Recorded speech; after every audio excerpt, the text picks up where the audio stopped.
Désolée pour le retard que nous avons pris. Bonjour à tous. Depuis jeudi, nous cheminons de table ronde en table ronde, traversant des émotions vives, profondes, des temps de lucidité parfois amers. Et à l'issue de ces 4 jours, nous voilà arrivés à l'ultime table ronde ce matin ensemble, dont le thème porte sur la question de reprendre racine. Et donc c'est tous ensemble qu'on va évoquer ce thème.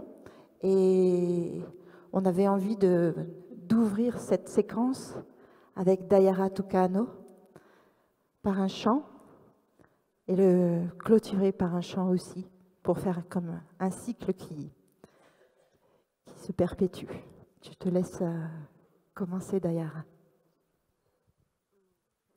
Bonjour.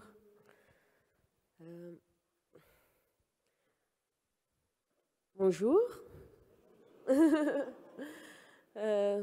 J'écoutais auparavant monsieur qui parlait de la fin de tellement d'espèces.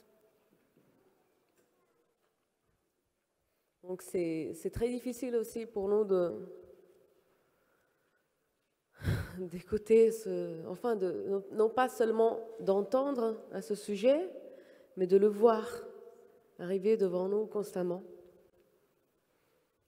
Le déséquilibre, le manque, la désharmonisation, comme on disait, du vivant. Et je me présente, je m'appelle Dayara, je suis du peuple Yepamassin, qui est plus connu comme Tukano, comme le toucan. C'est les Blancs qui nous ont donné des noms d'animaux un peu partout autour du monde, parce qu'ils ne nous ont jamais demandé comment on s'appelait. Et j'ai fait ces dessins qui sont autour, ces peintures. Et ces peintures, elles viennent des cérémonies de mon peuple, de nos peuples. Et nous habitons en forêt amazonienne, à la frontière entre la Colombie, le Brésil et le Venezuela. En fait, on est dans les 3 pays, c'est les pays qui se sont posés sur nos têtes. Et on fait partie de plus de 300 peuples qui partagent une amitié, une relation avec une plante, avec plusieurs plantes et plusieurs animaux. C'est notre famille. Et pour certains d'entre nous, on est fils des plantes. Et pour mon peuple, on est aussi fils de cette plante qu'on appelle de ayahuasca. Nous, on l'appelle carpi. Donc, on a des chants qu'on a appris avec les plantes et où on célèbre de quelque façon, leur parle à la forêt. Comme je disais avant-hier, il est important de se silencier pour pouvoir écouter le monde. Donc, je voudrais vous offrir un chant qui n'est pas de mon peuple. Il est du peuple Yawanawa, du peuple de la frontière avec le Pérou, qui m'a adopté aussi. Donc, j'ai plusieurs peuples, on a tous plusieurs peuples. On est une grande famille.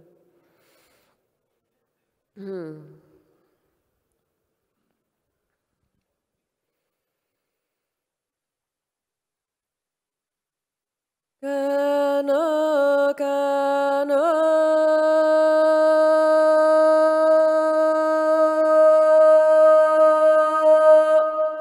kano, kano,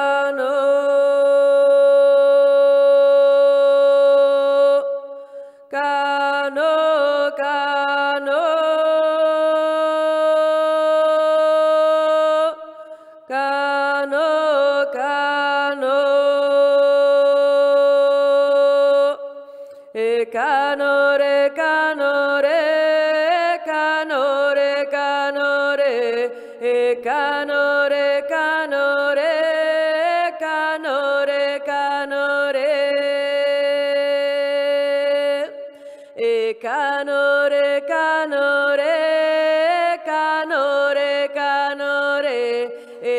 canore, canore, canore, canore. Marakai, nakaina, marakai, nakaina, marakai, nakaina, marakai, nakaina. Marakai, nakaina, marakai, nakaina, marakai, nakaina, marakai, nakaina. Marakai, yo, yo, yo, marakai, yo, yo, yo, marakai, yo, yo, yo, marakai, yo, yo, yo. Yo, yo, yo, yo, yo, yo, yo, yo, yo, yo, yo, yo, yo, yo, yo, yo, yo, yo, yo. Itamake pararaine, itamake pararaine, itamake pararaine, itamake pararaine. Rano, rano, rano, rano, rano, rano, rano, rano,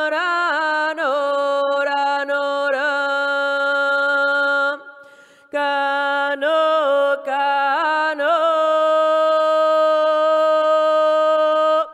cano, cano. Cano, cano, cano, cano, cano, cano.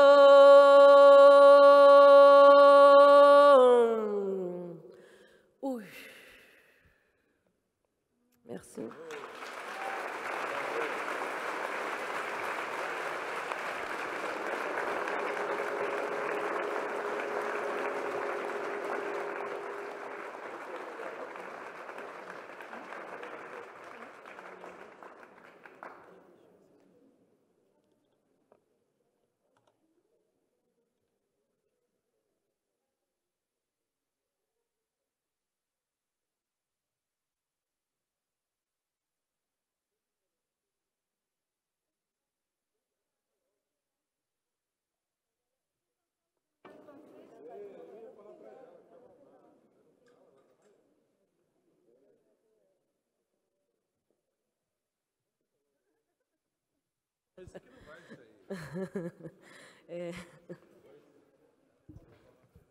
Donc, il y a mon cousin qui insiste qu'on continue à chanter, mais il faut qu'on chante tous ensemble.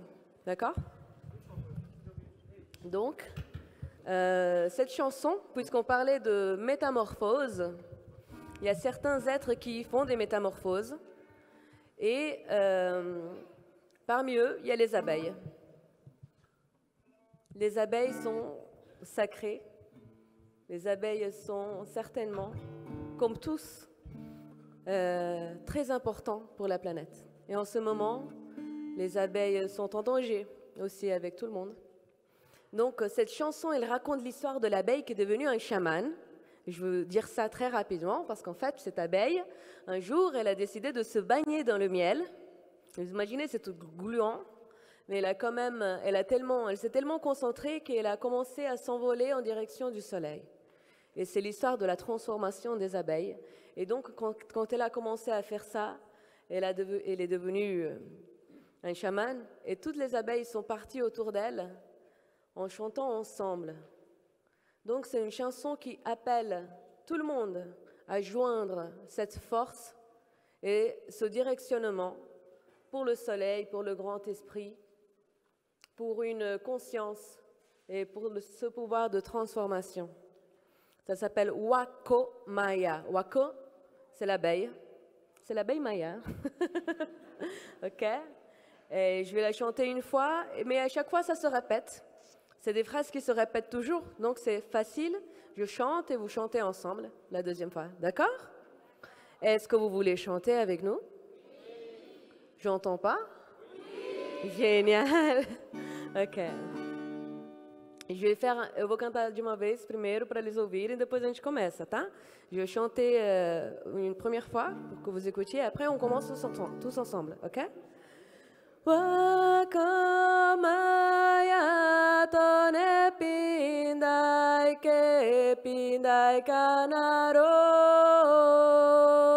C'est simple. Wakamaya tone pindai ke pindai kanaro. Ça, c'est la première phrase. Il y a une deuxième. Tozake o parato ne pindai ke pindai kanaro. Ensemble. Tozake o parato ne pindai ke pindai kanaro. Et il y a le refrain. Ahe ehe ahe waya wakomaya wakomaya wakomaya wakomaya wakomaya he. C'est simple.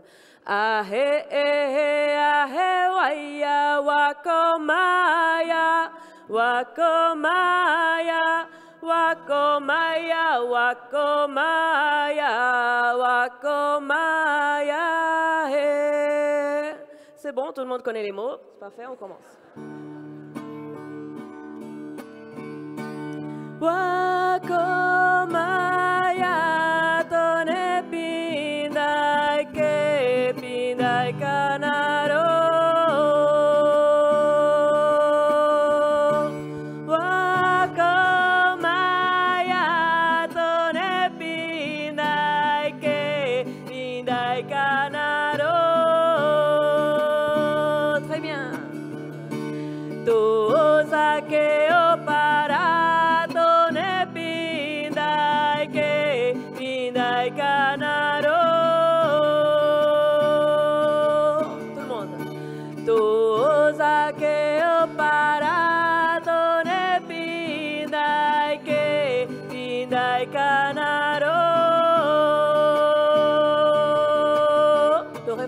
Ahe ehe ahe waya wakomaya wakomaya wakomaya wakomaya wakomaya he.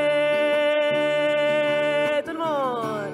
Ahe ehe ahe waya wakomaya wakomaya wakomaya wakomaya wakomaya he. Et quand on est né dans la forêt, enfin quand on fait notre cérémonie, tout le monde se donne la main et on chante ensemble. Wakomaya tone pindai ke pindai kanaro.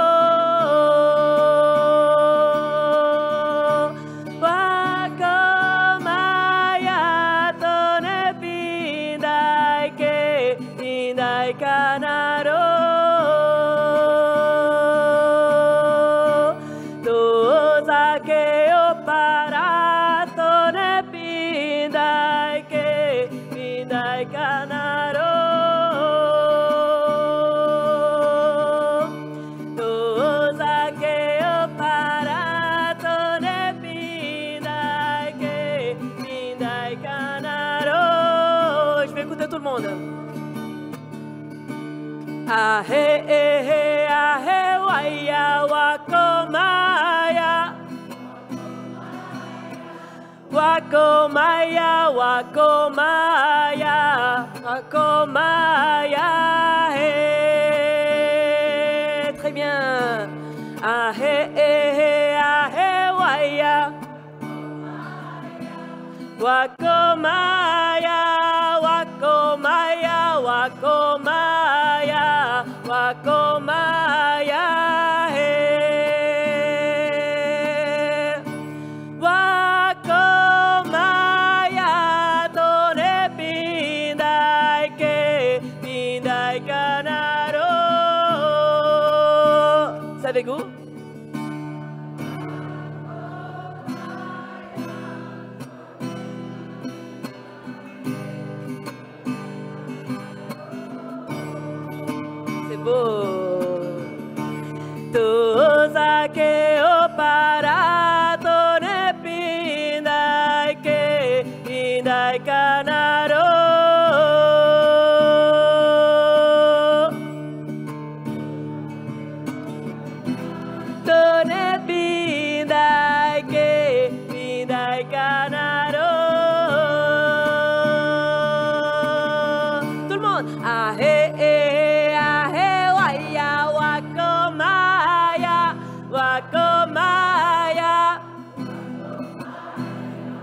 Wakomaya,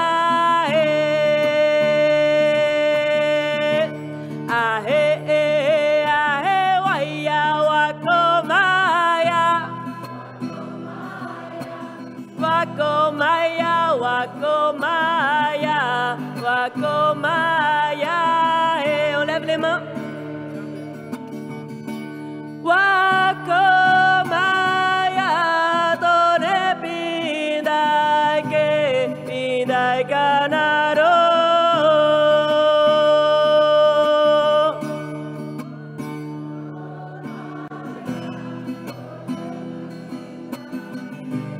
Pindai kanaro, comme des abeilles. Tozake opara, tone pindai ke, pindai kanaro.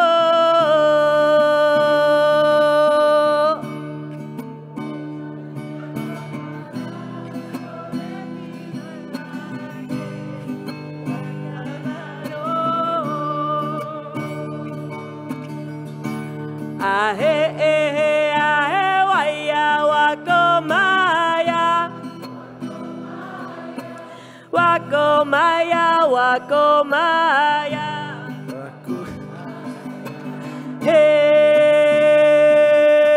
La dernière.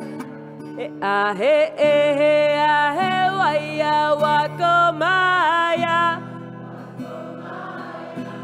wakomaya, wakomaya, wakomaya.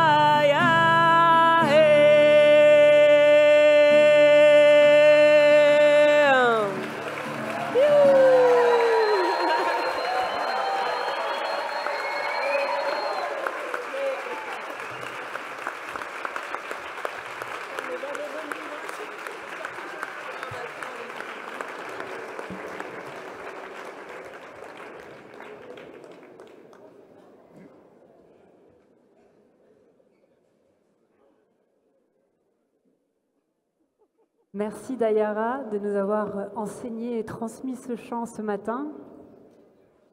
Il faut savoir que c'est un grand honneur en fait pour nous de recevoir ce chant parce que Dayara, tu as demandé l'autorisation à ton peuple de chanter ce matin. Et j'aimerais que tu nous racontes la place du chant dans ton peuple et comment le chant vous relie au vivant. En fait, ce chant n'est pas à mon peuple, il est au peuple Yawanawa, mais j'ai un père Yawanawa.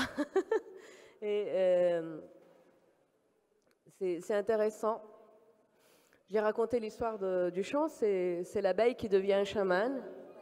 Mais je pense que plus intéressant que ça, c'est que dans la région où on a aujourd'hui la frontière entre le Brésil et le Pérou, qui est l'état de Acre, ça a été l'une des dernières régions où on a eu les contacts avec les peuples autochtones à la fin du 19e siècle et début du 20e siècle.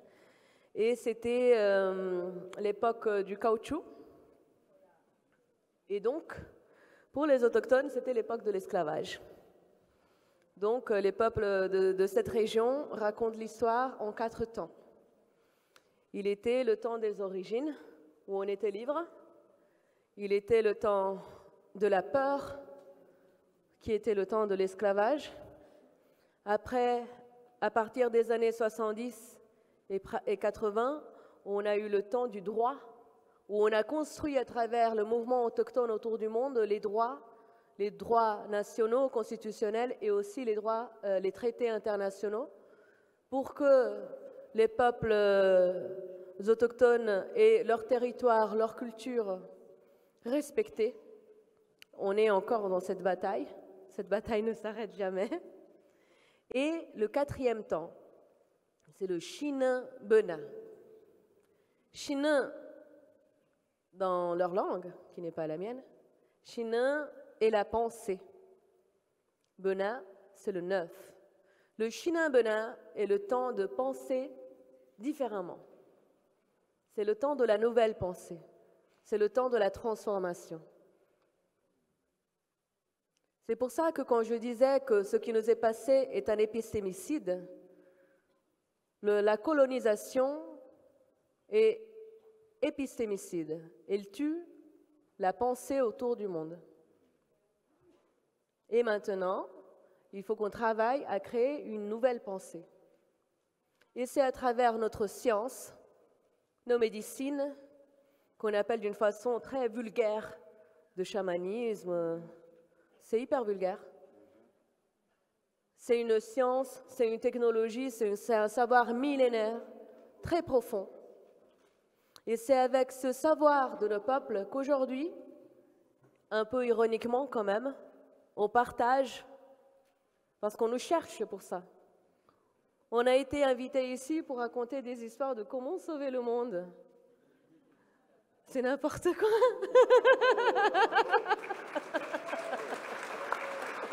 On survit, on résiste. On résiste, on continue à être autochtone, c'est tout simple. On continue à maintenir notre pensée. Et on est ouvert à avoir une nouvelle pensée pour embrasser le monde, pour embrasser la diversité. Ce n'est pas dur d'apprendre à respecter ceux qui nous ont fait du mal pendant si longtemps.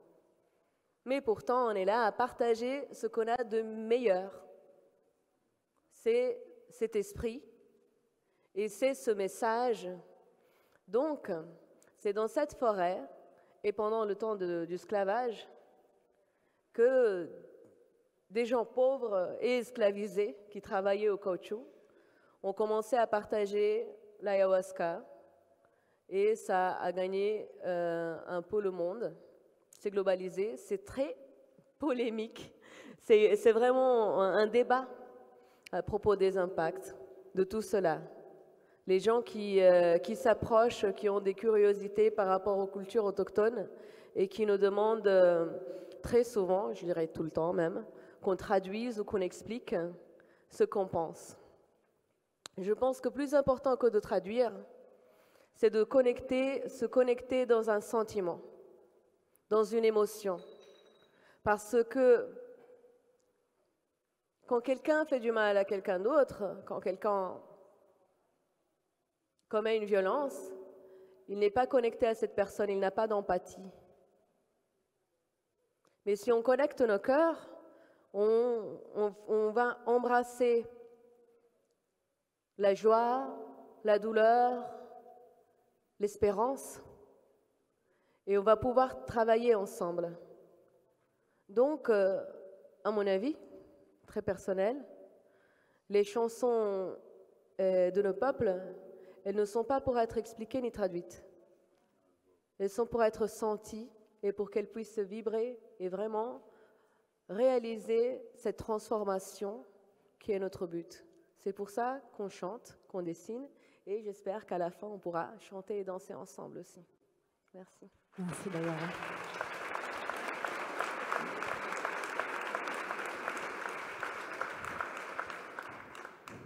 Julia, pour introduire Anne Zucker, tu voulais peut-être lire une citation de son livre. Donc Ernst, vous êtes ingénieur forestier, vous avez grandi en fait avec les arbres, vous avez dédié votre vie aux arbres et à la recherche sur leur fonctionnement. Et petit à petit, donc, vous avez cheminé de ce regard de scientifique vers une approche plus spirituelle. Vous avez écrit un ouvrage qui est passionnant, Les arbres entre visibles et invisibles, aux éditions Actes Sud, que vous trouverez juste à côté. Et effectivement, j'avais envie de lire un court passage qui, je pense, pose bien le thème de notre table ronde ce matin. L'homme moderne est malade de n'avoir plus de racines, ni dans la terre, ni dans le cosmos. L'homme moderne est malade de n'avoir plus de racines, ni dans le passé, ne sachant d'où il vient, ni dans le futur, n'ayant plus de vision qui le porte. L'arbre, géant de l'espace et du temps, enraciné dans le ciel et dans la terre, mémoire des siècles et source de vie, ami de toujours, attend. Attend que l'homme s'arrête, qu'il le regarde et qu'il lui dise « Continuons ensemble ».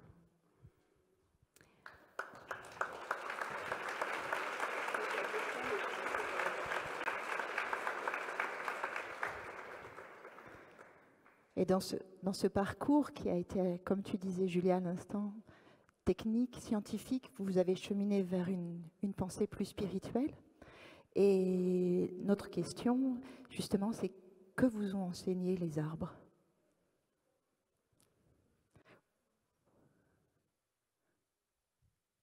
Que m'ont enseigné les arbres? Pour déjà les débuts de ce dont je me souviens, ma petite enfance, c'était de me dire venez vers moi, c'est intéressant de jouer à mon ombre dans mon protection près du ruisseau que j'alimente. Et ensuite, plus tard, j'ai eu beaucoup d'intérêt pour entrer dans le monde de la science, dans le monde de la connaissance. Et je me réjouissais d'entrer dans un laboratoire, par exemple. Et encore plus tard, le choix du métier a été de devenir forestier, quelque chose qui ramène à la nature, ingénieur forestier. Et ensuite la recherche, l'enseignement. Et là, il s'est agi pour moi à la fois d'être inspiré par nos peuples premiers. Nous sommes des peuples premiers. Mon grand-père pratiquait l'agriculture en tenant compte des phases lunaires. La lune était aussi importante que le soleil pour cette agriculture proche de la nature. Et j'ai jamais oublié ce qu'il me disait au sujet de la lune pour travailler comme il faut avec la nature. Et ça m'a inspiré pour entrer dans une recherche avec d'autres questions que ce qu'on a l'habitude d'avoir comme question dans la recherche moderne. C'était la recherche de la connexion des arbres, des plantes en général, avec le cosmos. Quelque chose que tous les peuples racines de la Terre ont toujours su, toujours observé, toujours pratiqué, les nôtres également. On a des racines celtiques, on a des racines germaniques, on a des racines qui se mélangent, qui s'entrecroisent, qui s'enrichissent. Mais toujours, le cosmos était présent dans la vie de tous les jours, dans la pratique, dans le travail avec la nature. Et là, c'est devenu un magnifique champ de recherche où on était tout seul parce que personne n'a voulu entrer dans ce domaine jusqu'à ce moment-là. Et on a pu faire des découvertes magnifiques sur la pulsation des arbres en phase avec les marées lunaires. La position de la Lune dans le cosmos a un effet sur les qualités du bois par rapport à la date d'abattage des arbres. Et ainsi de suite. Les potentiels électriques des arbres mesurés varient en fonction des marées lunaires. Ça devient extrêmement vivant. Les arbres pulsent avec le cosmos. Et c'est un cadeau que la science peut faire maintenant de dire oui, c'est effectivement juste ce que les anciens disaient. La nature vit avec le ciel, avec le cosmos et les étoiles. Et les abeilles sont là pour le dire aussi.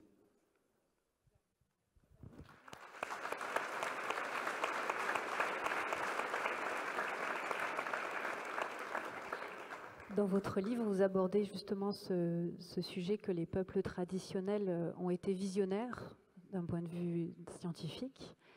Quelles qualités en fait sont-ils développés ou peut-être avons-nous perdu?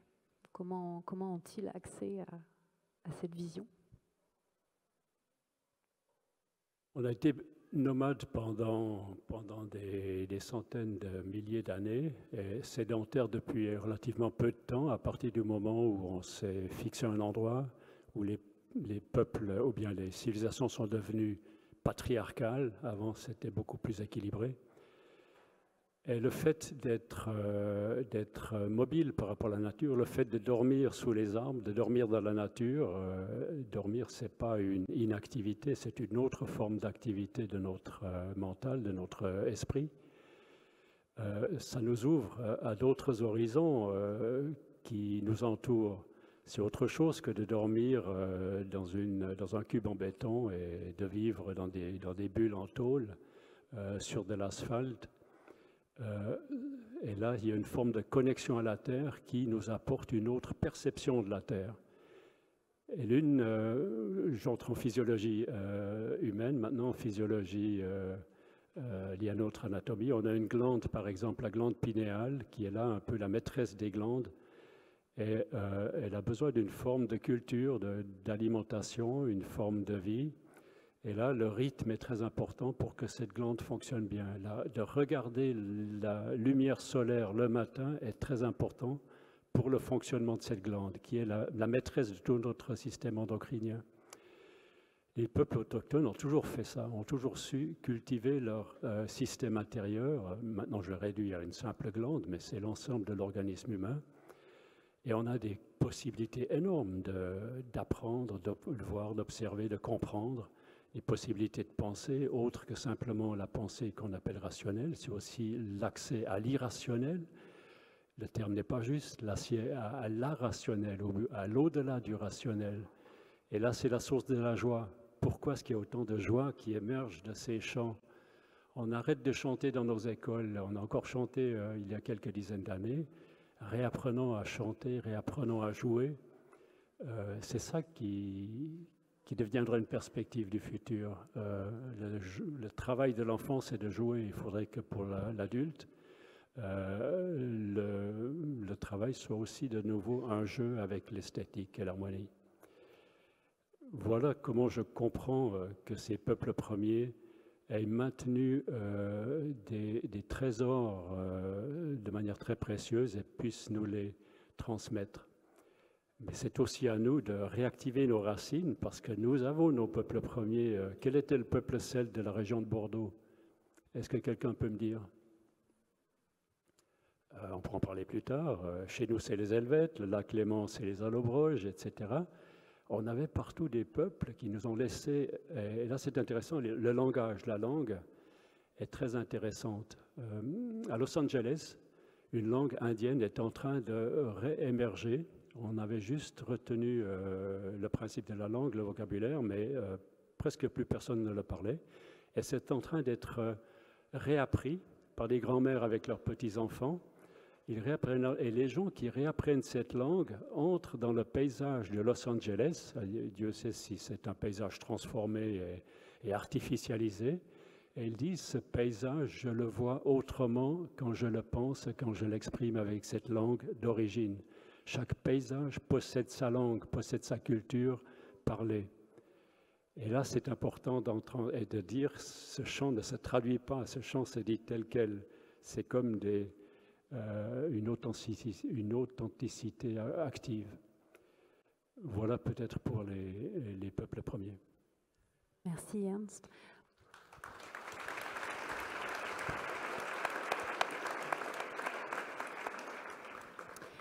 Maurice Rebex, je me tourne vers vous. Vous êtes photographe et vos explorations vous ont mené auprès du peuple Sioux Lakota que vous connaissez et que vous connaissez très très bien depuis maintenant plus de 20 ans. Vous êtes danseur du soleil en terre Lakota. Qu'est-ce que signifie, quel est le sens profond de cette salutation Lakota, Mitakuye Oyasin? Mitakuye Oyasin. Pendant longtemps, on a considéré que les sauvages étaient des superstitieux avec des croyances.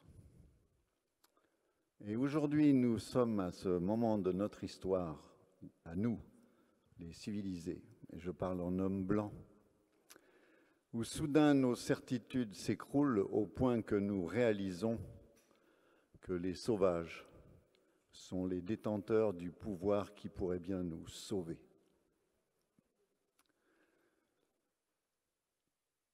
Les croyants et les superstitieux, c'était nous. Nous avons des croyances, le progrès.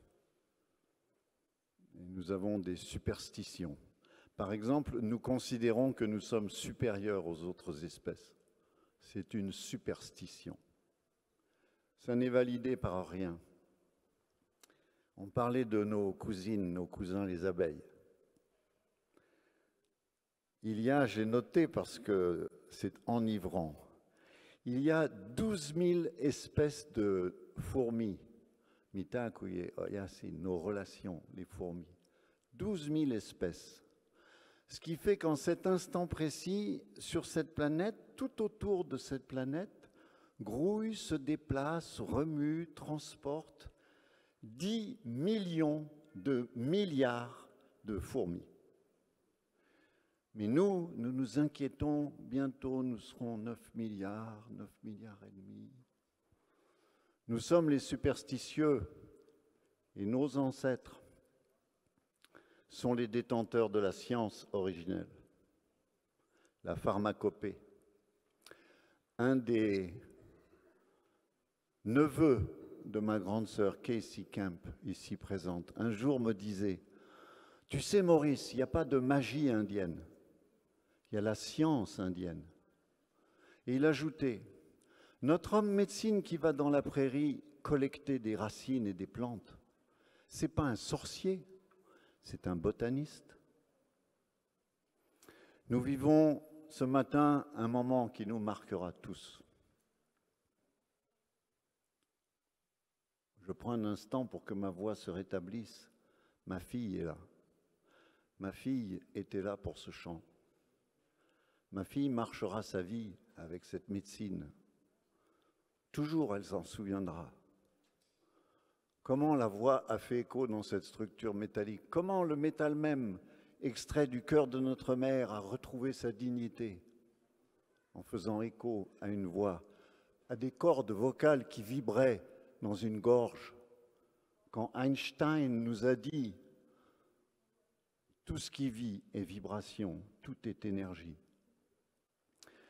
Aujourd'hui, réalisez bien combien le monde change, combien nous pouvons détendre l'atmosphère, être heureux et sourire. On peut être tout à la fois une jeune femme traditionnelle ancrée profondément dans la connaissance de la transmission de ses ancêtres, parler sa langue originelle, éprouver les sentiments transmis par le sang qui coule dans ses veines et être une jeune fille en plein dans la modernité avec son téléphone et ses applications.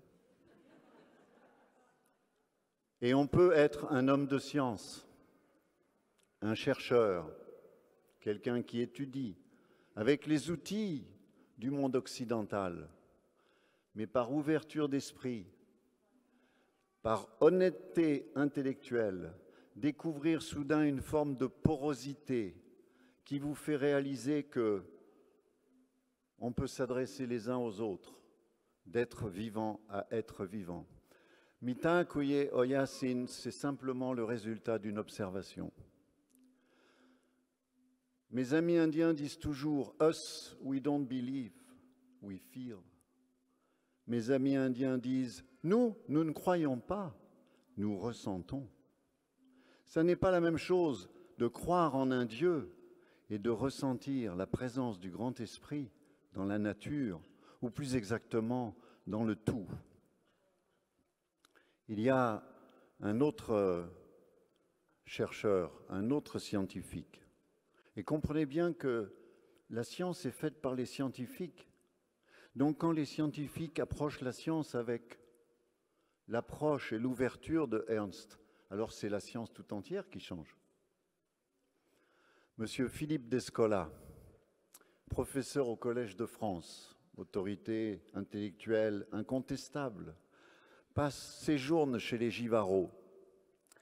J'imagine que les Givaro ont eu le même pouvoir sur lui que les Lakota, les Ponkra, les Diné ont eu sur moi. Ça a fini par déteindre.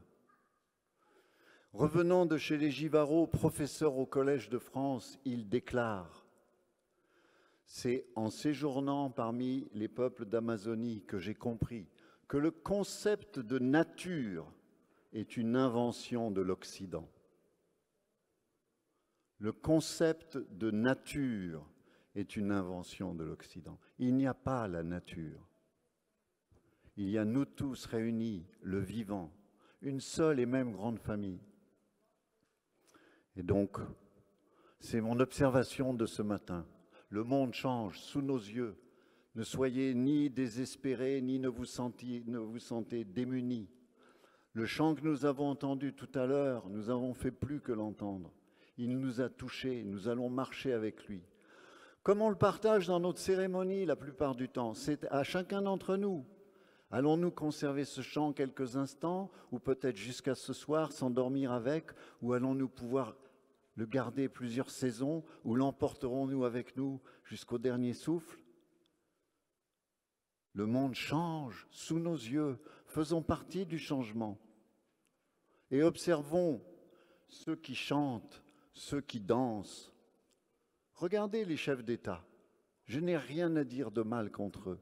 Je n'ai pas d'ennemis, je n'ai pas d'adversaires, je n'ai pas d'exécration, je n'ai pas d'inimitié. En tout cas, j'essaye de m'en préserver. J'ai appris que ces choses sont mauvaise médecine. Mais j'observe Nelson Mandela. Il danse la danse des Zoulous. Vous savez quoi? Je veux voir plus de nos chefs d'État danser. Je veux voir plus de compagnies de chefs d'entreprise, de grandes multinationales chanter. Il faut qu'ils appellent ma nièce quand ils font leur conseil d'administration, qu'elle leur chante un chant avant qu'ils prennent les décisions pour les actionnaires. Le monde en sera meilleur. Aho, mitanko yoyasi.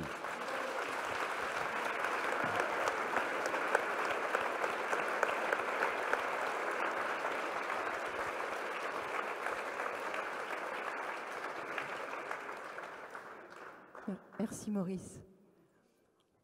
On va faire tourner la parole et revenir à vous, Ernst. Dans votre livre, vous évoquez, dans notre propre culture européenne, que nous avions aussi des arbres sacrés. Est-ce que vous pouvez nous raconter cette histoire et nous aider à nous reconnecter justement à nos racines?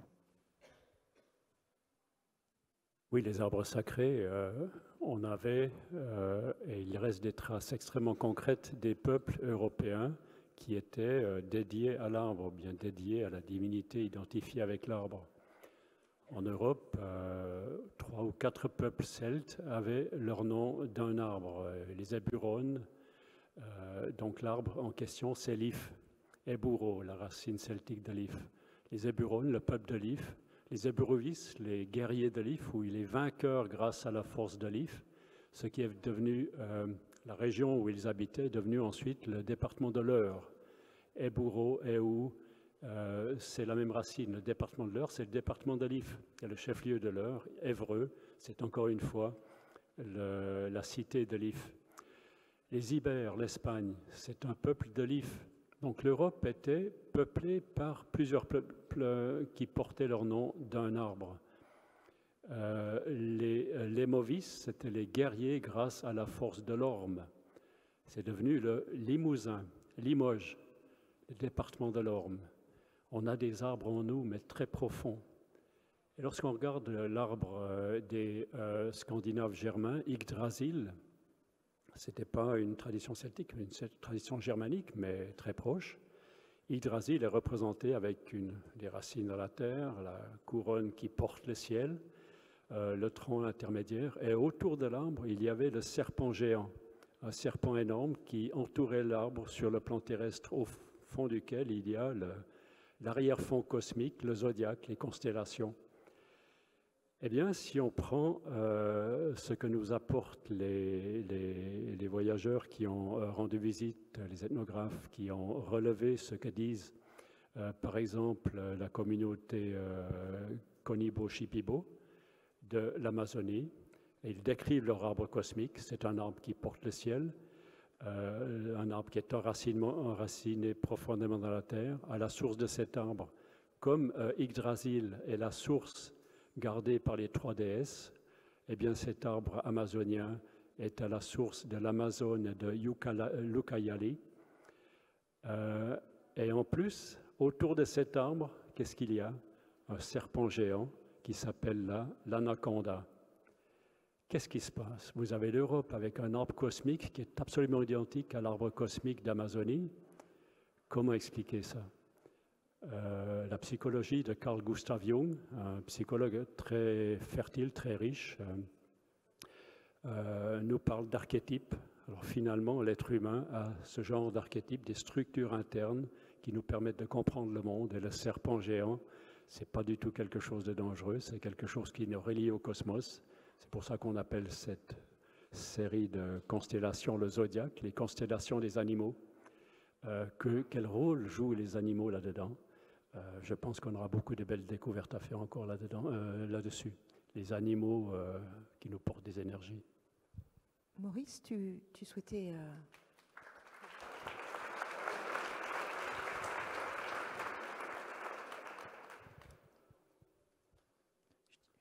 Je t'ai senti en écho très fort avec les propos de Ernst. Peut-être souhaites-tu rebondir? On me demande ce que je souhaite. Je suis venu à cette conférence dans une voiture où étaient assises 4 femmes. Ma femme, ma fille, ma grande sœur, ma nièce. On me tend le micro, qu'est-ce que je souhaite? Je souhaite la parité dans le débat et je passe le micro à ma nièce.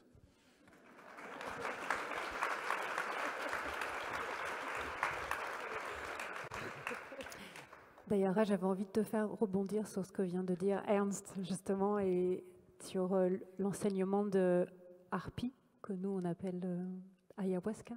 Quels sont les enseignements qui sont transmis par cette plante sacrée?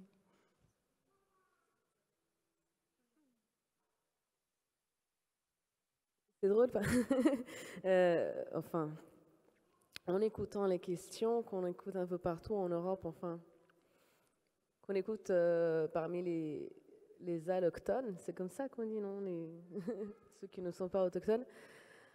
Et en écoutant monsieur, je pense que la rationalité, elle a vraiment des limites. Et c'est drôle, enfin c'est super ironique de penser ça en France, où il y a tellement de philosophes et tout ça. Mais la rationalité est absolument limitée,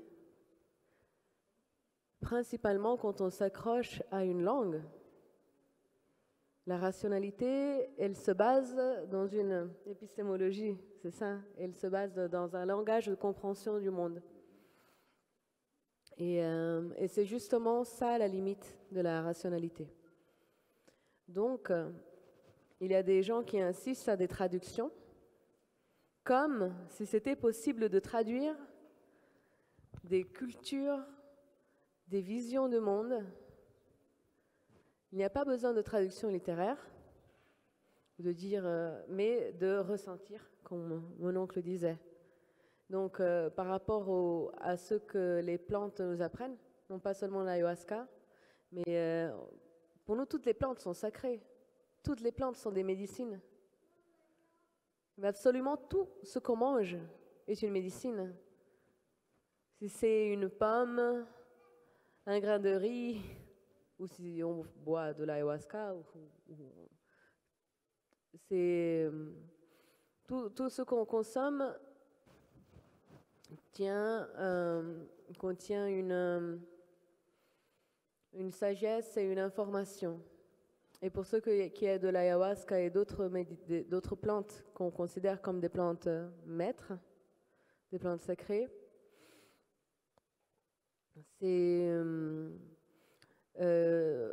moi-même, je suis qu'une enfant par rapport à mon grand-père qui a 110 ans d'âge et qui est vraiment l'ancien, le plus grand scientiste, le plus grand historien et philosophe et aussi chaman de mon peuple. Il a 110 ans. C'est mon grand-père. Il s'appelle Arketo. Et j'ai connu d'autres grands-pères aussi. Et le grand-père qui m'a appris la chanson des abeilles, il s'appelait Yawa. Il est mort l'année dernière. Il me disait que la plus grande médecine, que sa plus grande leçon était la joie.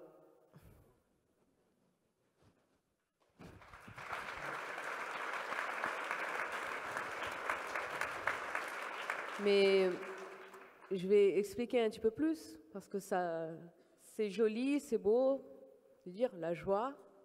Mais puisque, comme on est dans une société qui est très rationnelle, donc il faut expliquer un petit peu plus. Pourquoi la joie?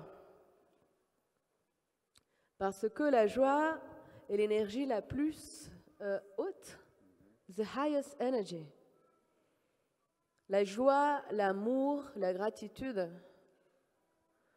Et c'est ce qui nous donne envie de flow,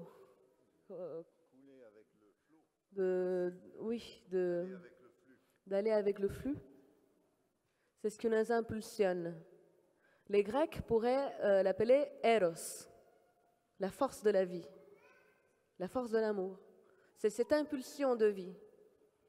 Donc, si on se connecte à la joie et on vit, on a une philosophie, on a une éthique, une posture de vie qui tient cette joie dans le cœur et cet amour dans le cœur, on va flow, on va marcher dans le monde avec douceur et c'est comme fleurir.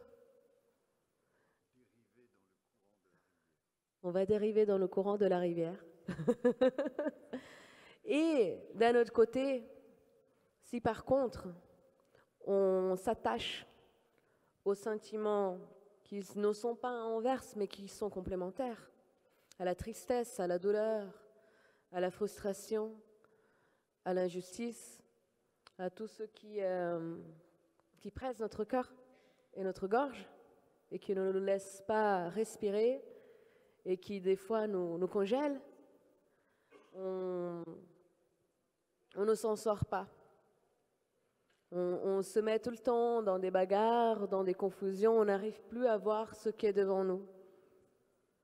Donc, la plus grande médecine, elle ne vient pas seulement des plantes. La médecine, pour mon grand-père, c'est la joie. Merci.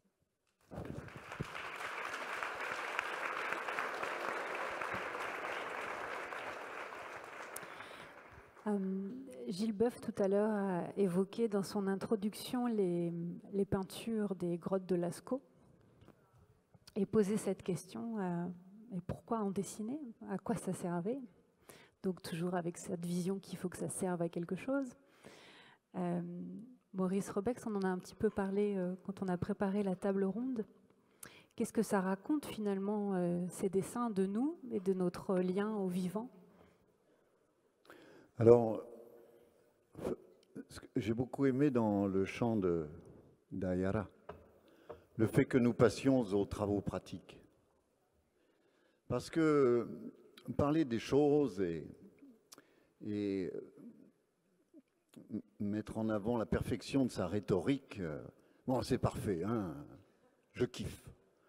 Mais bon, au bout d'un moment, ça saoule un peu, non? Les travaux pratiques. Parce que là, il faut pas changer le monde, hein. Il faut nous changer nous. Les fourmis dont je parlais,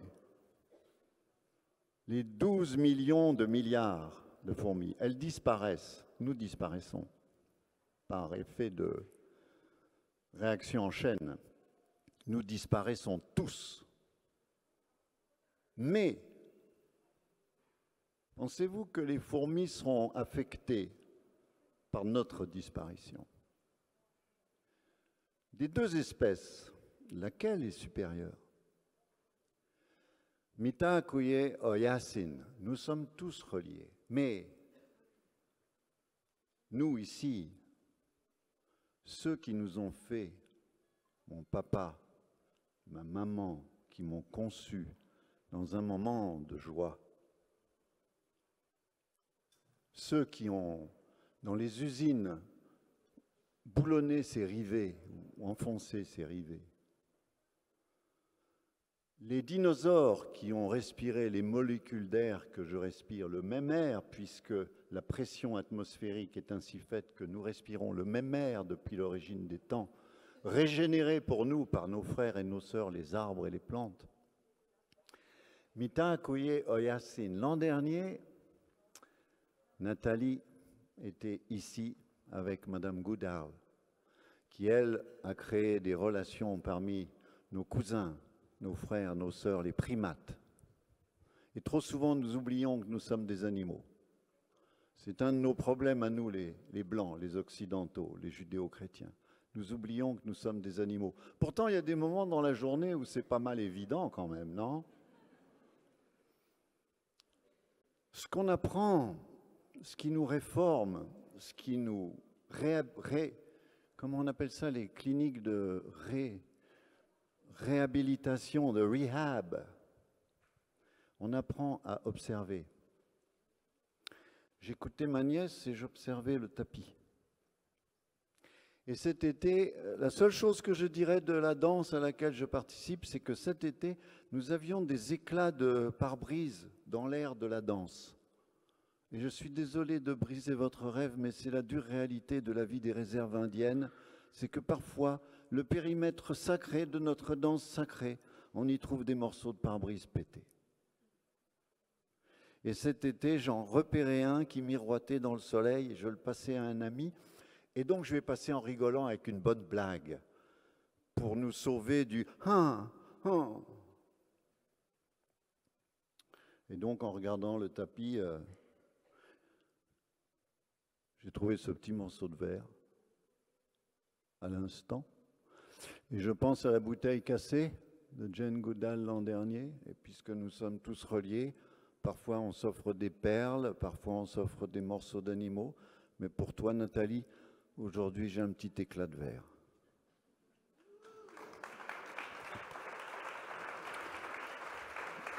Et puis, je garde la parole juste un instant pour dire au fond qu'est-ce qui est différent entre eux et nous. Mes amis indiens d'Amérique, c'est des gens comme tout le monde.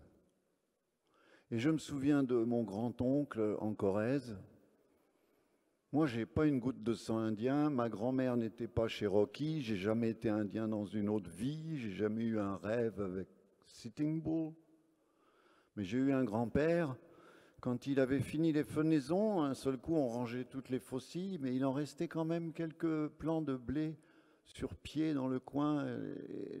Oui, mais on ne prend pas tout. La différence entre nos civilisations, elle est très simple. En tant que blanc, moi, je suis venu faire ici mon coming out. J'ai fait mon coming out spirituel. Je vois des amis de Guétari qui me connaissent depuis longtemps. Ils m'ont connu dans d'autres périodes. Maintenant, aïe, je suis sorti du placard. J'ai fait mon coming out spirituel. La différence entre nos civilisations, elle est de nature spirituelle, purement. C'est la seule chose. Eux ont conservé quelque chose que nous avons perdu. Comment se définit notre civilisation à leurs yeux? Et je le dis sous la capacité de ma nièce de me corriger. Notre civilisation, pour les peuples indigènes du monde, elle se définit ainsi. En l'absence du sacré, tout est à vendre. Mitako yoyasi.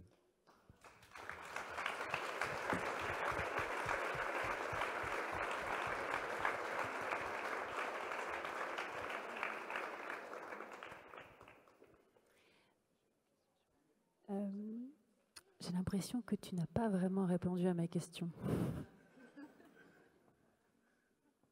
La question sur les peintures de Lascaux. Oui. Mais c'est ça, c'est nous. Eux, c'est nous.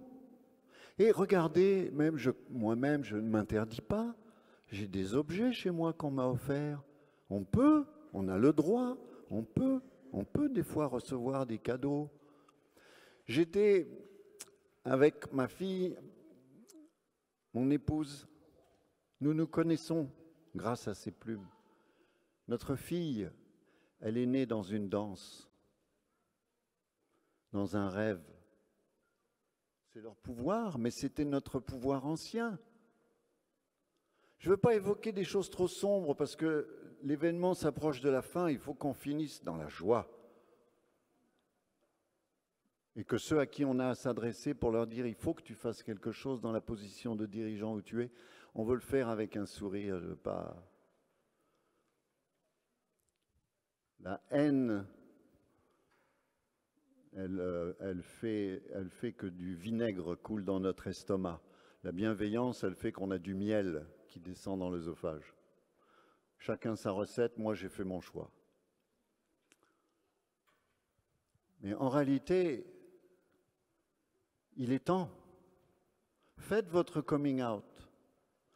Nous étions, mon épouse, ma femme et moi, au Mexique. Soudain, Baja California, des cactus désertiques.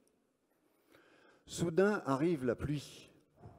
Bénédiction là-bas, hein, les gens ils sont contents. Il n'y a même pas d'école pour les enfants, les boutiques ferment, ils sautent à pieds joints dans les flaques d'eau. Et notre voyage arrive à son terme. Alors je vais dans le jardin prendre la douche. Le chamanisme vous intéresse? C'est gratuit, il n'y a pas besoin d'aller sur Internet. Il pleut près de chez vous, dans un parc, dans votre jardin, mettez votre maillot, votre bikini, allez prendre la douche chamanique, la pluie sur notre peau. Et puis, autour de moi, il y a des yuccas, des cactus, il y a un canot, il y a la lagune, il y a des oiseaux qui chantent, des hérons, des pélicans. Oh. Ce qui fait qu'au bout d'un moment, mon épouse arrive à la fenêtre, elle me dit « Mais à qui tu parles ?» Je lui dis « Mais je parle à tout le monde. » Mais il n'y avait pas d'être humain, mais il y avait tout le monde était là. Donc, ça nous tend la main, il n'y a qu'un effort à faire. Le sacré, c'est compliqué à comprendre comme notion. Si c'est compliqué, allez dans une maternité, demandez qu'on vous mette un nouveau-né d'entre les bras. Vous verrez tout de suite, vous comprendrez qu'est-ce que c'est, le sacré. Pourquoi est-ce qu'on exploite sans cesse, sans fin? Pourquoi un télescope de plus à Mauna Kea? Alors que chaque fois qu'on a mis un télescope, on leur a dit « On vous promet, c'est le dernier ». Alors cette fois-ci, il fait une hauteur de 16 étages. Et pourquoi les Hawaïens disent « Non, no more » ? Parce qu'à un moment donné, sinon, il n'y a plus rien de sacré. Et quand il n'y a plus rien de sacré, c'est nous-mêmes que nous blessons. C'est nous-mêmes qui saignons. C'est nos enfants qui sont sans joie.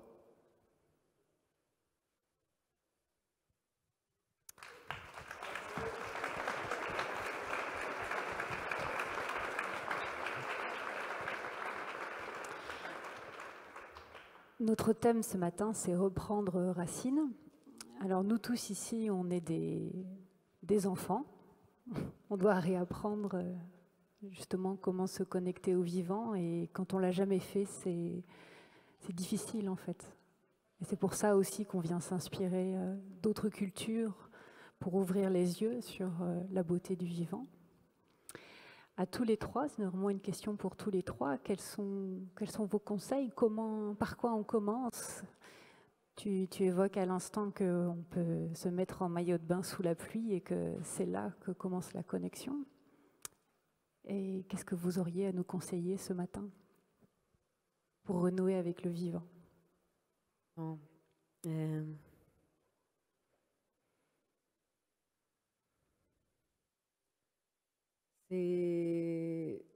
pour moi, ça fait hyper bizarre parce que, bon, c'est clair que moi, je ne vis pas habillée comme ça tout le temps. Enfin, on est des personnes absolument normales.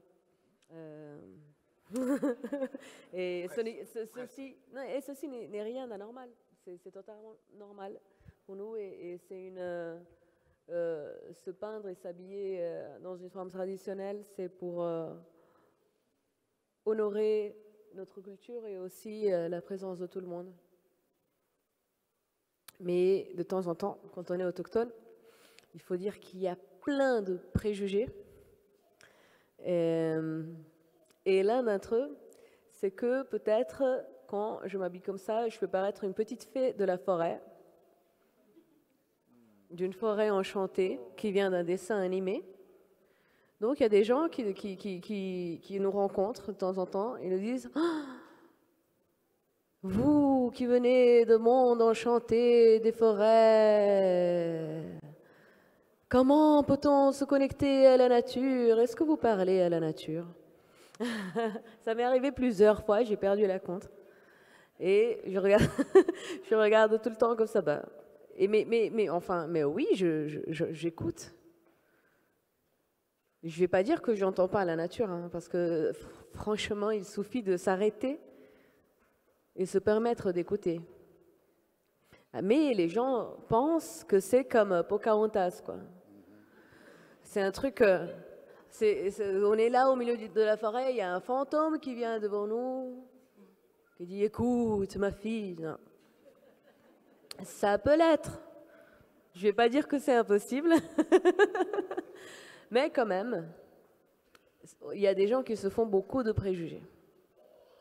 Et donc, cette année, j'ai eu l'opportunité de venir en Europe dans une tournée, parce que mon père j'ai un père qui m'a amené au bout d'une montagne et il m'a dit « Vole ». Ouais. Donc, c'était ma première fois à faire ce genre d'activité. Et j'ai eu la chance de rencontrer plusieurs groupes qui se manifestent pour la justice climatique.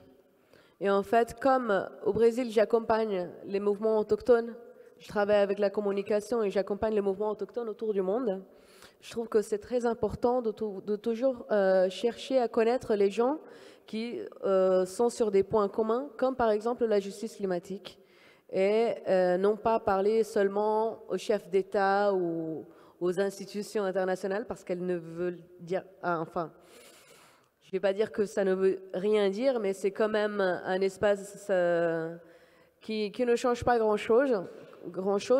Par contre, les gens qui sont dans les rues et les gens qui vraiment prennent à fond ça comme une mission dans leur vie, c'est vraiment nos alliés. Donc, je suis venue pour connaître les gens qui ont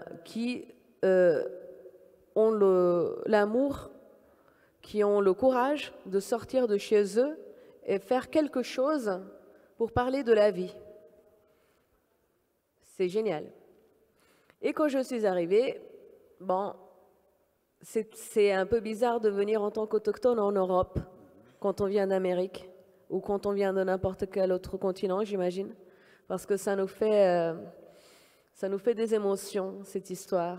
En plus, il y a des gens qui mettent des caravelles encore au centre-ville comme si c'était beau, comme si c'était glorieux. Pour nous, c'est pas du tout glorieux. Et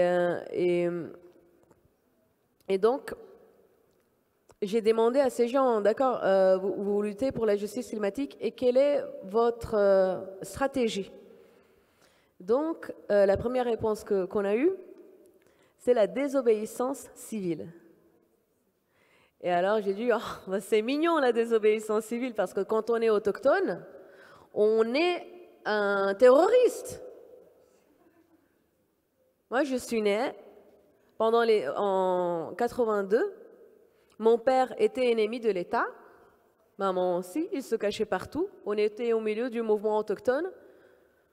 On était déjà considérés comme des terroristes. Et aujourd'hui, dans tout le Brésil, il y a des villes où on arrive, et si on est avec une peinture pareille, il y a des gens qui vont être agressifs avec nous parce qu'on est autochtone. Donc, toutes les actions qu'on fait, notre propre existence, l'occupation de nos territoires, la continuité de notre culture est déjà de la désobéissance civile. Si c'est une civilisation qui dit qu'on doit être assimilé, civilisé, on est déjà désobéissant. Donc, je me disais, ah d'accord, la désobéissance civile, mais je me suis donné quand même le temps de comprendre que, évidemment, pour ces gens qui sont européens, pratiquer la désobéissance civile, c'est quelque chose d'énorme et de hyper courageux et hyper important, et qui a besoin de beaucoup d'amour. Beaucoup d'amour. Parce que c'est rompre avec... quelque chose qui paraît une force, qui contrôle tout. Alors je me suis dit, bon, j'ai vu et j'ai compris. J'ai vu que j'étais un peu arrogante à dire, oh, c'est mignon pour eux, mais peut-être que pour eux, c'est bien plus difficile que pour nous, puisqu'on est déjà nés désobéissants. Et à la fin, je me suis dit, bah tiens, je veux vous inviter à faire quelque chose, un autre type de désobéissance. Une désobéissance épistémologique, puisque ça m'a pris 2 ans à apprendre à dire ce mot, épistémologie. Les mots grecs, ça m'a mis 2 ans. C'était très difficile pour prononcer. Et qu'est-ce que ça peut être, la désobéissance épistémologique. Je trouve ça vraiment drôle. C'est désobéir, c'est essayer de transformer le paradigme, qui est un autre mot qui est très drôle, le paradigme épistémologique. Mon père, l'un de mes pères, des gens que j'appelle comme père, s'appelle David Kopenhauer. Il me dit tout le temps, ma fille, les Blancs, ils sont nés dans des petites boîtes. Mais il faut sortir de la boîte. Il faut sortir de l'armoire, là. Du placard. Il faut sortir des petits placards. Le placard, c'est le paradigme. Il faut essayer de nouvelles compréhensions de monde, des visions de monde, embrasser d'autres cultures. Et pour embrasser d'autres cultures, ce n'est pas nécessaire de les traduire. Justement parce que quand on traduit, on s'attache à notre épistémologie. On s'attache à notre compréhension du monde. Pour s'approcher d'une autre vision, il faut ouvrir le cœur. Donc, j'adore apprendre les chansons d'autres peuples. J'adore voir d'autres paysages. Et j'ai eu la chance de voir ici en Europe des lieux énormément sacrés. J'étais venue avec beaucoup de peur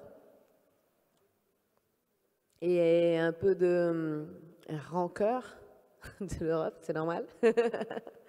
Mais à la fin, je suis totalement tombée amoureuse quand j'ai vu l'esprit des Alpes,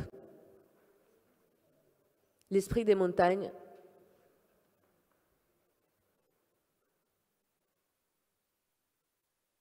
Ça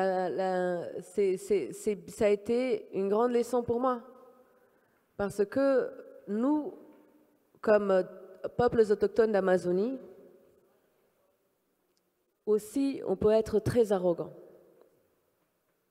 On peut se dire que ce qui est sacré, c'est seulement la forêt comme on la vit, comme on l'a chez nous, parce que c'est énorme. Mais la vie, elle est absolument partout. Et cet esprit, il est partout.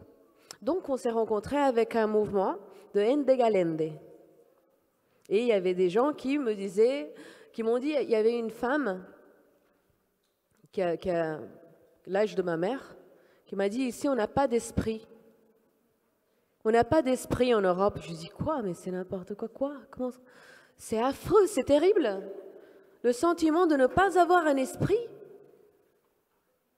Moi, j'étais épouvantée de voir quelqu'un devant moi qui me disait, en Europe, on n'a pas d'esprit. Et donc, on s'est partagé ce que l'un et l'autre font. Et j'ai vu tout le mouvement, c'était des milliers de personnes qui sortent de chez eux pour aller protéger une forêt d'une mine de charbon à Ndegalende.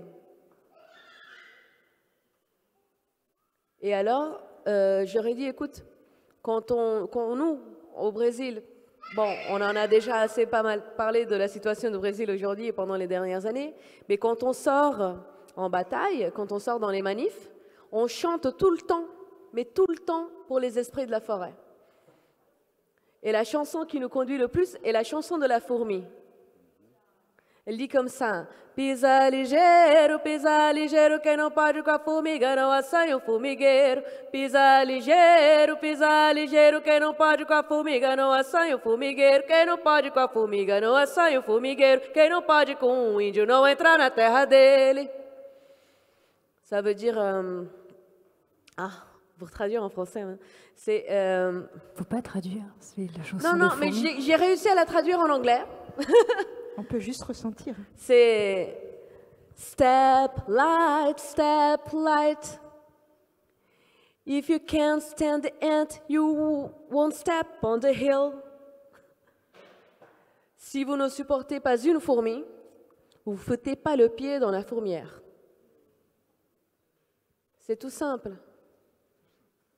Donc, on est des fourmis, on est des abeilles, Et à la fin, ils se sont rendus compte que si, ils étaient absolument tous extrêmement spiritualisés. Parce qu'ils sortaient de chez eux pour défendre une forêt. Et parce qu'ils se prenaient le temps d'éviter de consommer des produits qui nous mettent dans cette situation économique. Parce qu'ils avaient conscience que c'est nécessaire de désinvestir à la minération, à l'agro-business, qui gère tout le déboisement autour du monde, parce qu'ils avaient conscience que c'était très important d'économiser sur l'énergie, sur l'eau, et aussi parce qu'ils se rendaient compte que c'était important d'embrasser d'autres cultures. Donc, il suffit d'ouvrir le cœur, et comme ça, rien n'est impossible.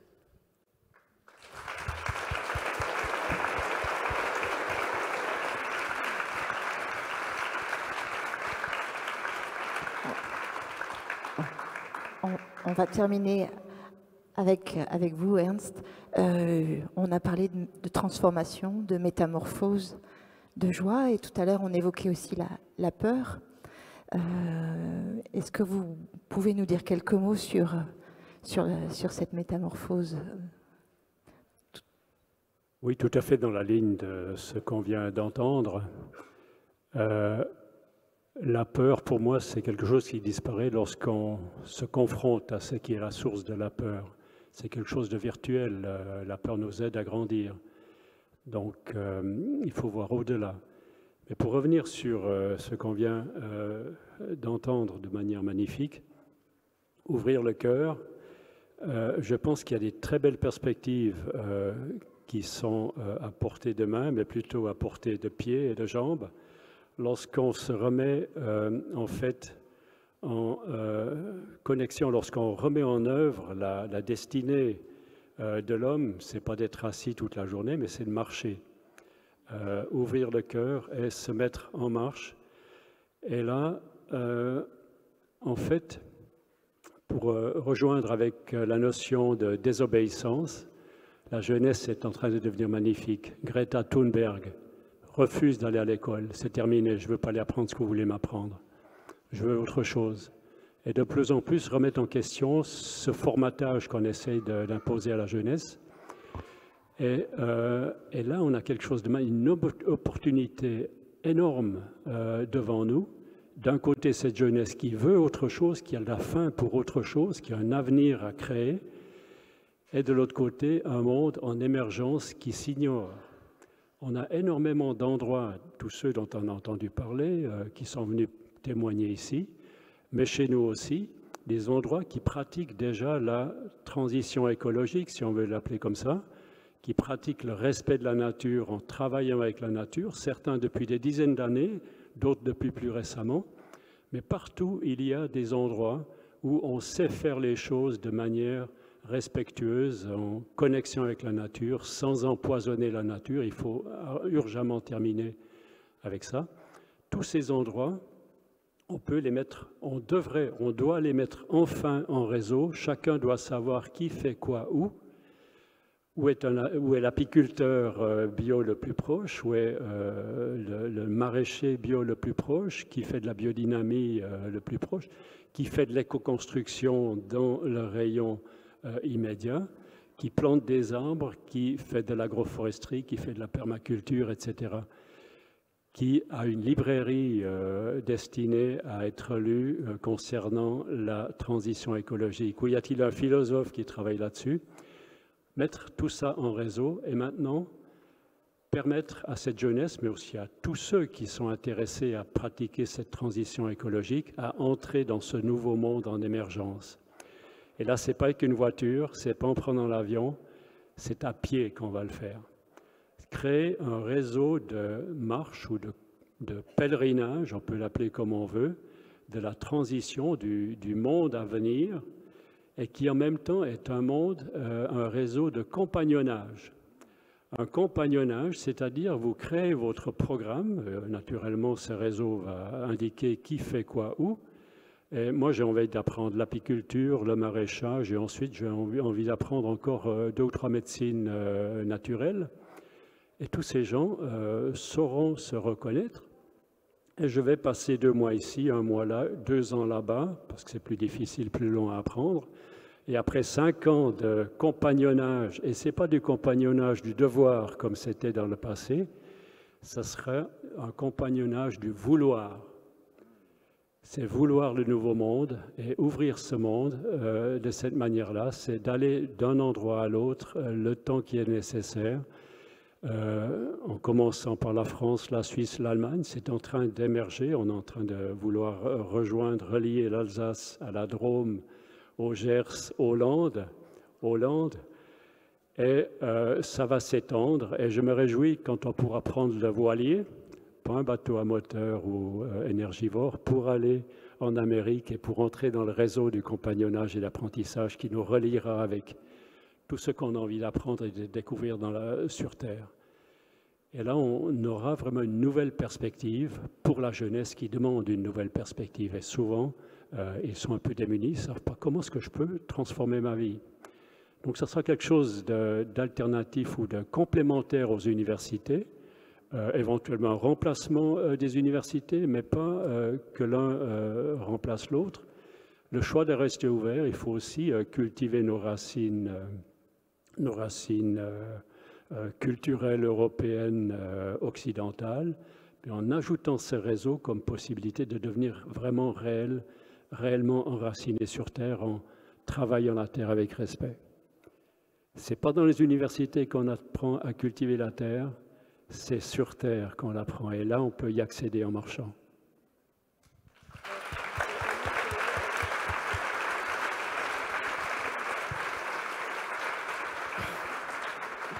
Je voulais dire seulement quelque chose très rapide, c'est que ce genre de style de vie, d'être un peu écolo et tout ça, ça ne peut jamais devenir un privilège.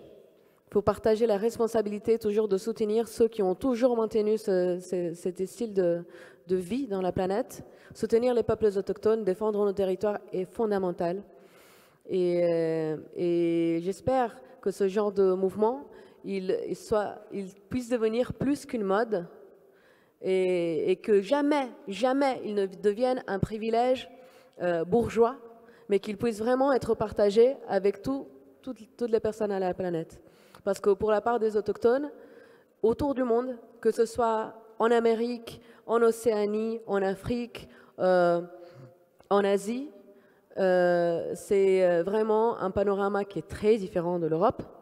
Et donc la responsabilité, elle est justement arrêter de donner du soutien économique à ceux qui exploitent, à ceux qui tuent, à ceux qui empoisonnent, et partager cette responsabilité, non pas avec seulement un sentiment lourd, de tristesse ou de quelque chose qui a été méchant auparavant, mais partager cette responsabilité avec amour. Merci. Maurice.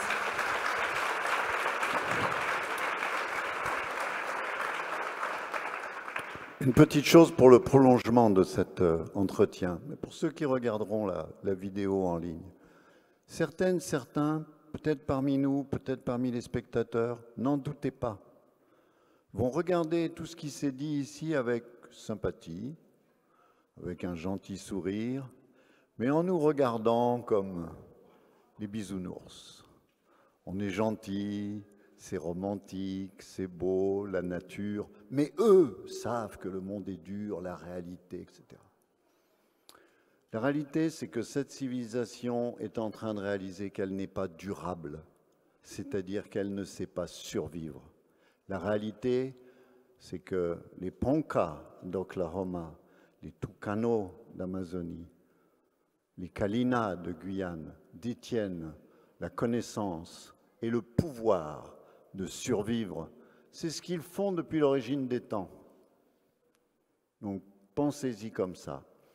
Et dans le cadre des travaux pratiques pour chacune et chacun d'entre nous, franchement, j'ai mon petit chantier personnel. Demandez à mon épouse, il y a du boulot, je serai un mauvais conseiller.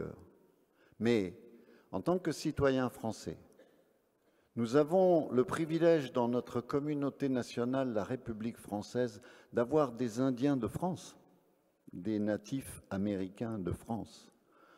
Ceux de Guyane m'excuseront de mal connaître leur culture, et je la résumerai au nom d'une seule nation, les Kalina. Mais nous avons en France des citoyens français qui sont les experts de la pharmacopée amazonienne, qui ont la connaissance des rivières, la connaissance de la relation avec les animaux de la forêt. Et nous sommes en train d'essayer d'en faire des petits citoyens français comme les autres, avec un grand manque de respect pour leur particularisme. La normalité qu'évoquait ma petite nièce. J'ai connu un homme médecine, je suis heureux de mentionner son nom, Tartra Ushte Lemdir, Archifier Lemdir, venu en Europe à l'époque où on était des dingues quand on le suivait dans des cérémonies. Et lui aimait à répéter tout le temps, I'm ready to be anything but normal. Je veux bien être n'importe quoi, sauf normal. Donc, oublions cette question de normalité et rappelez-vous, en tant que Français, on peut, dès cet après-midi, Google it, Kalina, Guyane, nos Indiens, ceux vers lesquels il est temps de dire « nous voulons vous écouter ». Nous n'avons rien à vous dire, nous n'avons rien à vous apprendre, nous n'avons pas à vous éduquer, à vous apprendre l'histoire d'un vieux continent. Nous voulons vous écouter, nous voulons tendre l'oreille à votre savoir et nous voulons, nous, en tant que Français, apprendre de vous, qui, après tout, êtes Français.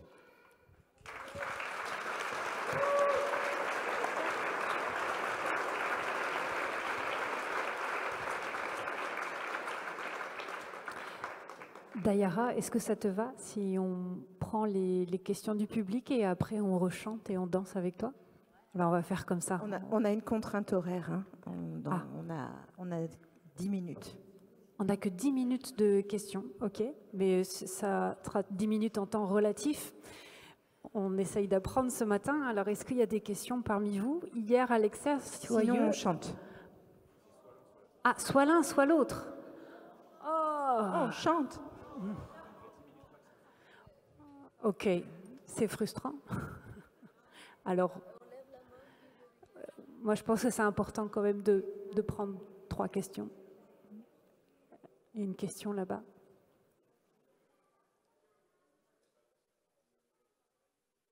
Voilà, il y a une négociation serrée, mais je vais militer pour que vous puissiez parler. Vous avez un micro? Allez, on va prendre 2 questions. La question de monsieur, et puis s'il y a une femme qui veut poser une question, super. Très bref. Oui, bonjour. Je me demandais pour globalement les Occidents, le regard que les Occidents peuvent avoir sur des tribus autochtones. D'un côté, on va effectivement avoir, comme nous ici aujourd'hui, oh, c'est bien, c'est le retour à la nature, c'est quelque chose de positif. Mais il y a aussi des gens qui vont se dire, bah, ils sont arriérés, ils n'ont pas l'eau courante, ils n'ont pas l'électricité, etc. Et ma question, c'est est-ce qu'au sein des peuples autochtones, il y en a qui regrettent presque ce côté trop naturel et qui envient le côté occidental des Occidentaux?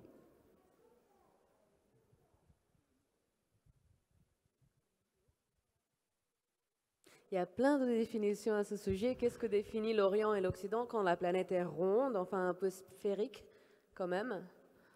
Non. Et mon père, il m'a toujours expliqué qu'en fait, la technologie, c'est des outils disponibles à tous. Ça n'appartient pas à l'Occident ou à l'Orient ou à une culture. La technologie est la technologie. La science est la science. Par contre, la philosophie, la vision de monde, ça définit des cultures. Ce n'est pas à cause d'un ordinateur ou d'un portable qu'on va être moins autochtone ou plus civilisé. Ce n'est pas à cause d'un vêtement qu'on va être moins humain que l'autre. Et par rapport à maintenir notre culture vivante et à avoir une philosophie, une culture vivante, tout simplement, et on veut le faire en même temps. Il faut bien dire que les peuples autochtones sont des peuples contemporains.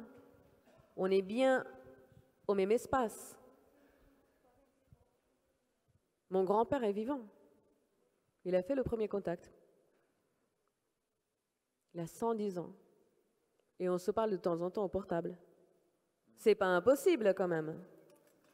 Il n'est moins important pour notre communauté à cause d'une technologie. Donc cette idée, ce préjugé d'essayer de définir cette espèce d'idée, excusez-moi, un peu schizophrénique de l'Occident est quand même très limitante. D'abord, comment est-ce que l'Occident peut s'en sortir de lui-même pour embrasser le reste du monde, non pas par l'oppression, par la colonisation, par la domination du marché ou des médias sociaux, n'importe quoi, mais aussi peut-être se déshabiller de tous les préjugés. Qu'est-ce qui définit l'Occident? Est-ce que c'est la technologie qui définit votre culture? Est-ce que c'est la colonisation, la violence qui a été commise autour du monde qui définit votre culture? Est-ce que c'est les guerres qui ont été faites, qui comptent l'histoire, enfin l'histoire est comptée par guerre, qui définit cette culture occidentale? Est-ce que c'est le modèle de marché, le modèle économique qui définit cette culture occidentale? Moi-même, personnellement, je ne crois pas à ça. Je ne veux pas y croire. J'ai vraiment espoir que nous, en tant qu'êtres humains, on puisse se définir par d'autres choses. Merci.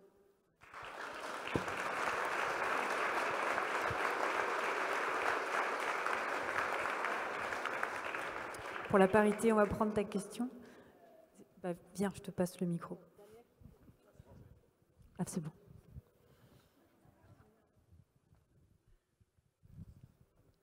Donc, bonjour à tous, merci pour vos interventions. C'est une question encore pour Dayara. En fait, c'est une question sur la thématique de l'appropriation culturelle. En fait, moi, je voulais savoir, parce que tout à l'heure, tu as chanté un chant, tu as dit que tu avais demandé une autorisation pour le chanter. Qu'est-ce que tu penses, en fait, d'occidentaux qui chantent de vos chants sacrés, éventuellement même qui peut-être pourraient se faire de l'argent avec ou, voilà, dans quel cadre on pourrait chanter ces chants pour nous célébrer ensemble, en profiter, sans que ça soit perçu comme de l'appropriation culturelle, que ça soit mal perçu. Voilà. C'est un super débat qui prend quelques jours, quelques mois, quelques Tu vas années. revenir. Mais par rapport à l'appropriation culturelle, j'ai appris à résumer ça un petit peu, parce que vraiment c'est un grand débat. Mais on a des échanges. Il y a des échanges et il y a du respect.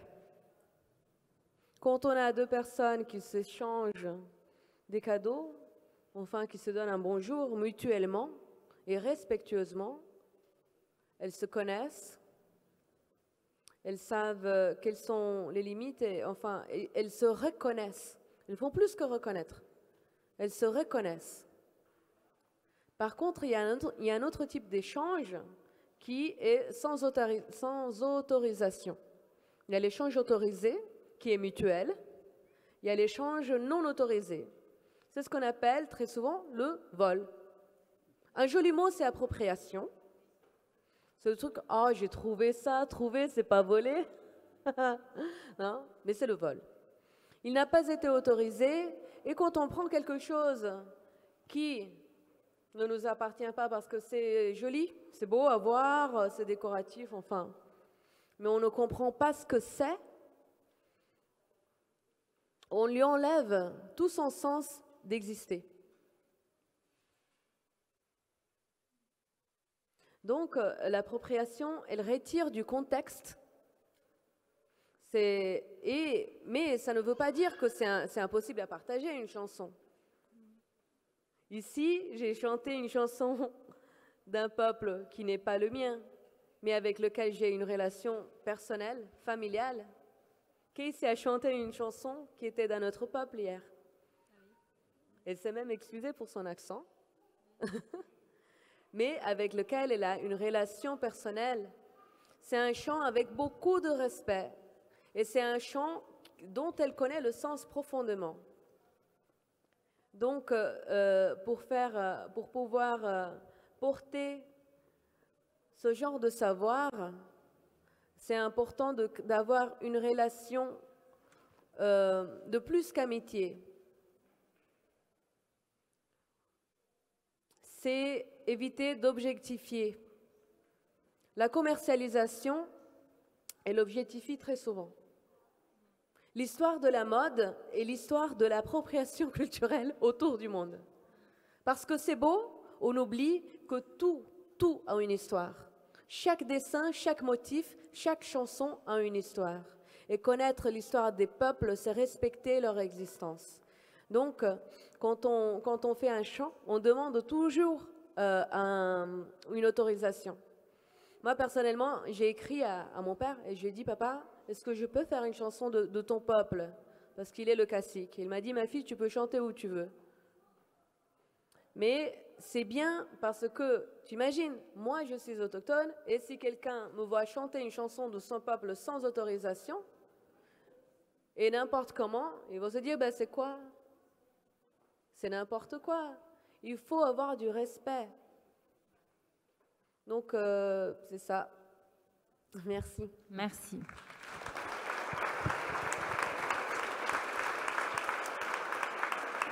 En tant que blanc, en tant que non-indien, je voudrais juste ajouter une toute petite chose. Pour ce qui est de l'appropriation culturelle, cérémonielle, etc., il est important que vous puissiez identifier d'où viennent les choses, quel est le parcours de ces permissions.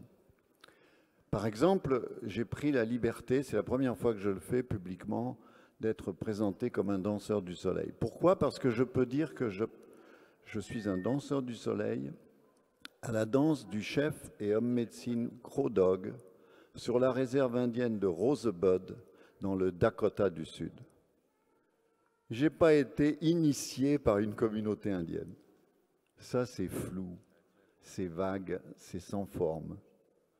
Donc, un des éléments aussi, c'est d'où viennent les objets, par quelle transmission, quel clan, quelle famille, quel nom, qui, où. Merci Maurice. Alors, on ne va pas pouvoir chanter ici, mais on peut chanter en mouvement, on peut chanter en sortant. Est-ce que ça te va, Dayara? Parce qu'on est obligé de quitter la scène. Est-ce que peut-être se regrouper dehors pour chanter à l'extérieur, est-ce que c'est une bonne solution?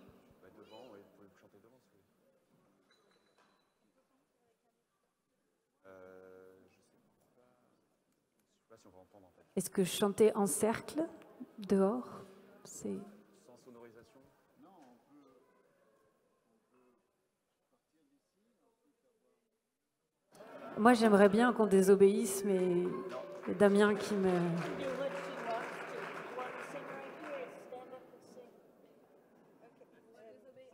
Je suis désolée, on va désobéir.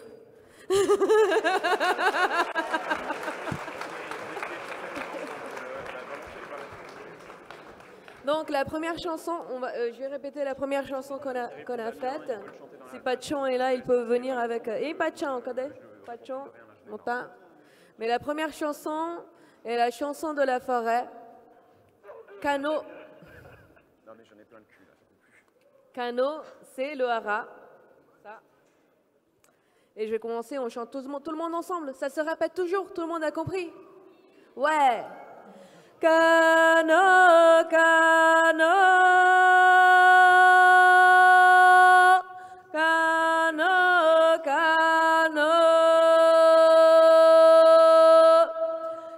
Kano, Kano, Kano, Kano, Kano,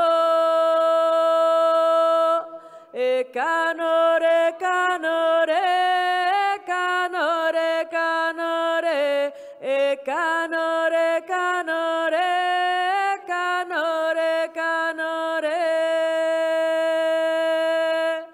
e canore, canore, canore, canore, e canore, canore, canore, canore, maracay, nakay, na, maracay, nakay, na, maracay, nakay, na, maracay, nakay, na,